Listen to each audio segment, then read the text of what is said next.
തിരികെ വാർത്തകളിലേക്ക്. US president Donald ട്രംപുമായി Qatar അമീർ കൂടിക്കാഴ്ച നടത്തിയിട്ടുണ്ട്. എന്തൊക്കെ വിഷയങ്ങളിലായിരുന്നു അവർ ഇരുവരും സംസാരിച്ചത് എന്നൊക്കെയായിരുന്നു പരിശോധിച്ചുകൊണ്ടിരുന്നത്.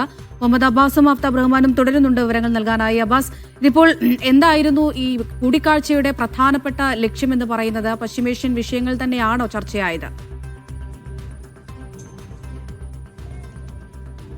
അമൃത, ഗസയുടെ പുനർനിർമ്മാണവുമായി ബന്ധപ്പെട്ട് വളരെ സീരിയസ് ആയിട്ടുള്ള ചർച്ചകളും കൂടിയാലോചനകളും നടന്നുകൊണ്ടിരിക്കുകയാണ് അറബ് രാഷ്ട്രങ്ങൾക്കിടയിൽ.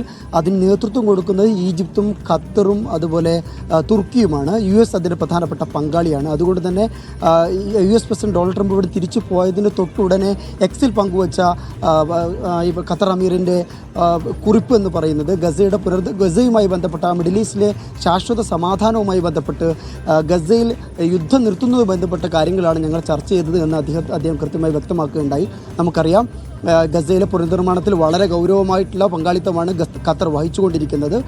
ആ അർത്ഥത്തിൽ ഇതിന് ഇരുവരും തമ്മിലുള്ള കൂടിക്കാഴ്ചക്ക് വളരെ വലിയ രാഷ്ട്രീയ പ്രാധാന്യമുണ്ട്. ഗസയിലെ റബിളുകൾ നീക്കം ചെയ്യാനും അതുപോലെ അവിടെ റോഡുകൾ നിർമ്മിക്കാനും അവിടേക്ക് ആവശ്യമായ സഹായങ്ങൾ എത്തിക്കാനും ഈജിപ്തിലും ജോർദാനും വഴി ഒരു ലാൻഡ് എയർ ബ്രിഡ്ജ് തന്നെ ഖത്തർ സ്ഥാപിച്ചിട്ടുണ്ട്. ഏകദേശം 4.5 ലക്ഷത്തോളം ടെൻറ്റുകളാണ് കഴിഞ്ഞ ദിവസം അങ്ങോട്ട് എത്തിച്ചത് ഗസയുടെ ദുരിതബാധിതർക്കായി.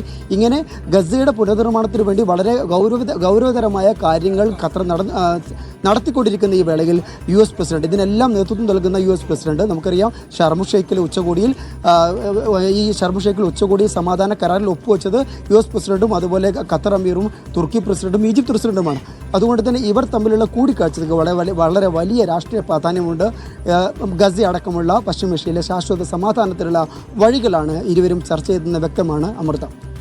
ശരി, മുഹമ്മദ് അബ്ബാസ് ആണ് വിവരങ്ങൾ നൽകിയത്.